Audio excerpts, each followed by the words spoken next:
Hey guys, welcome to chapter 4, and this will be the second part of section 1 or section 2. I haven't really decided yet, but regardless, in this section we're going to be creating our models and database tables.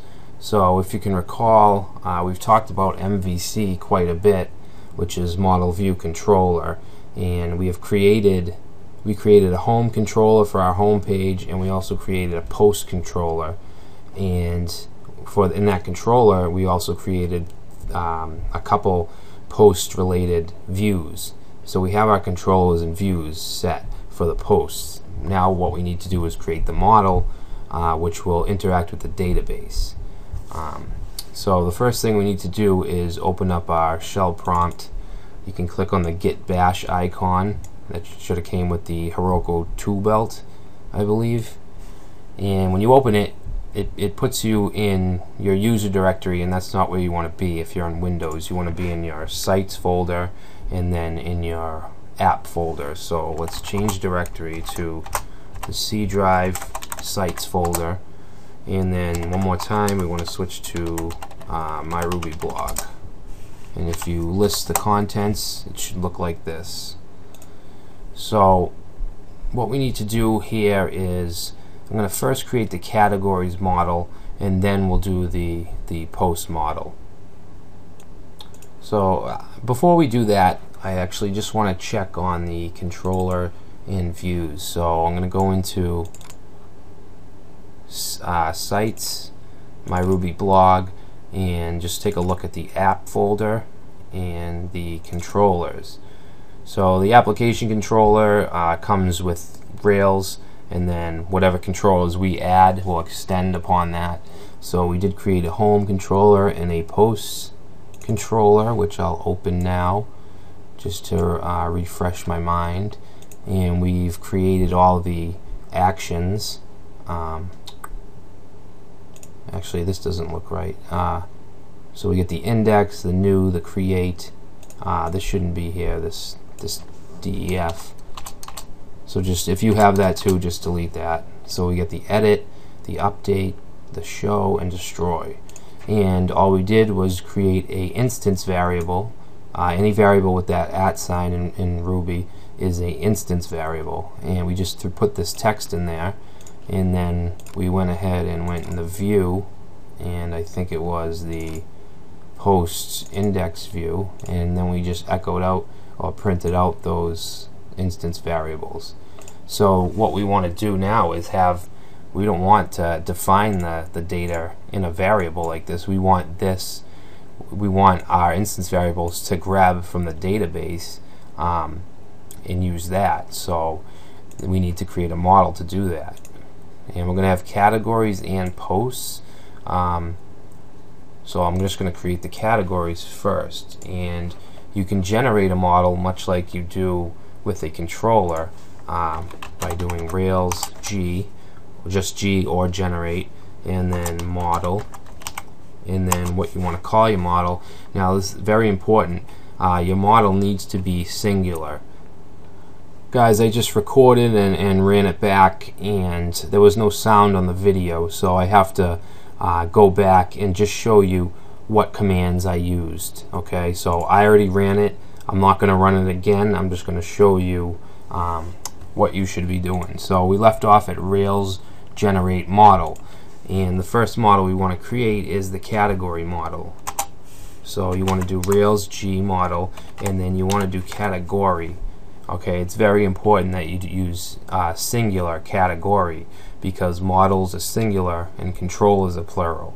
So you want to do Rails generate model category, and then you want to put the fields that we want in the categories table, and we're going to do just name, and that's a string. Okay, so that's what you want to do, and it will just create the migrate file, and it will create our model. So if I go to where I ran it, let me just find it real quick. I did it right here. Rails G model, category, name, string. And you might get this security warning. It's just something to do with the sessions. Just ignore that. And then you'll see down here it says invoke active record, and you should be seeing this. It created what's called a database migration file. What it is it just is the SQL or the query that we want to run to create the categories table in the database. It hasn't created it yet. We actually have to run the migration file for that to create. You'll also see it created a category file in our models directory, and it also invoked some tests, which we'll be looking into later. Alright, so after that, after you run and generate the model, you just want to run rake db migrate. Now when you run that, if we go down where I ran it right here, what it does is it just puts those queries, the SQL into action, and it actually creates the tables, the categories table on your local database, which is the Postgres database. And we can actually check that out by going to the pgadmin program. One second. Now we use this in previous chapters, and this is our local database. So I'm going to connect to mine.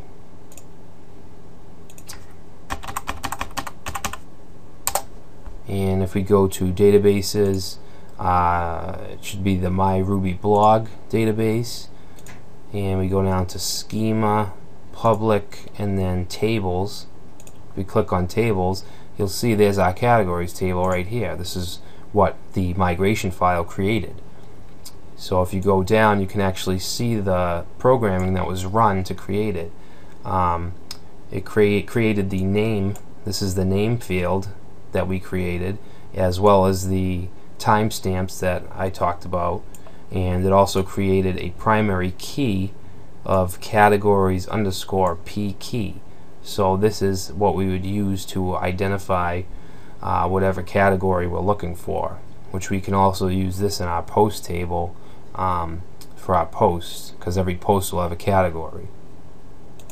So now let's go back and create our post model. I'm going to exit out of this extra command line, and we're going to do Rails G model, and this is going to be post. Remember, singular has to be post. And now what are we going to use? Let me go back to our Excel file from the last section, and our posts are going to have a string, a title, a body, a category ID, and an author ID. So let's create those.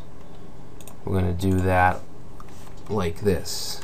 Title is going to be a string, body is going to be text, we'll say category ID is going to be integer, and author ID will also be an integer. I think that's it. That's all we need to do here. Let's run that. Alright, so it created another migration file, and again, you don't have to keep track of these migration files. Rake knows which ones to use, what the latest ones are, and what hasn't been run. So now we can run that. We'll just do rake db migrate,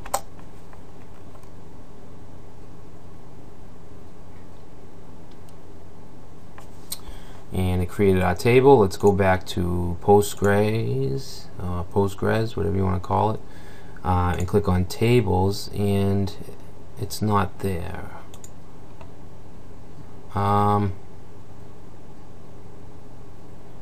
Notice primary key will implicit post B key. Oh, sorry, I just needed to reload. If you're using this pgadmin, just reload and you'll see the post table was created, and it has all our fields here. So our database is all set at the moment. Like I said, we're going to be using a program called ActiveAdmin that will be dealing with our users table, because in this particular application we're just going to have a blog poster or an admin login. We're not going to have other front-end logins, so it'll only be admins. So the last thing I want to do here is, where we're using Heroku to deploy, we need to run the rake migrate command for the Heroku site as well. So we want to do Heroku run rake and then db migrate.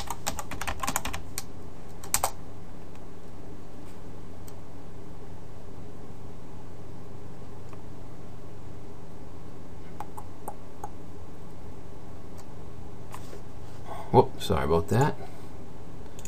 Alright, so that should, these are just some deprecation warnings. Don't worry about that if you're getting those.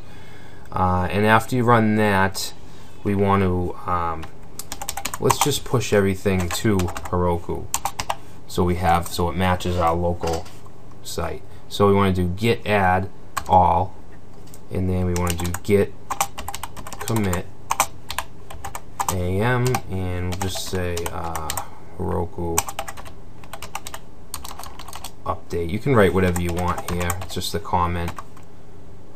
And then finally we need to do git push Heroku master, and that should push everything we have up to this point to the Heroku site.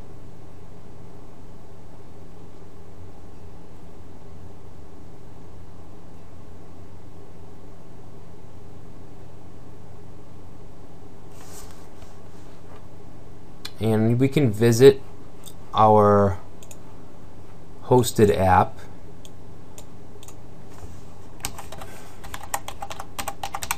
Now you probably couldn't have used the name MyRubyBlog. Well, you couldn't, because it's all these subdomains are unique. So I would suggest using, well, you already did if you did this, but hopefully you use something like MyRubyBlog 2 or something like that. Alright, so this is my home page. So it looks like it's still uploading. I just want to reload it after everything's said and done, just to make sure it's up to date, just to make sure it's running right. So if we reload, looks good. Let's go to post. I forget exactly which views we have. Yeah, so if we go to post index, alright, so everything looks good from the remote site as well. So I think that's a good place to stop. In the next section, or the next chapter, I believe we're going to be doing some relational database stuff. So we want to relate the category, for instance the category ID, to the category ID in the post table. So we'll be doing that. We'll also be doing some CRUD, which is create, read, update, and delete. So we'll be able to do those things to our posts and categories. So I will see you in the next video.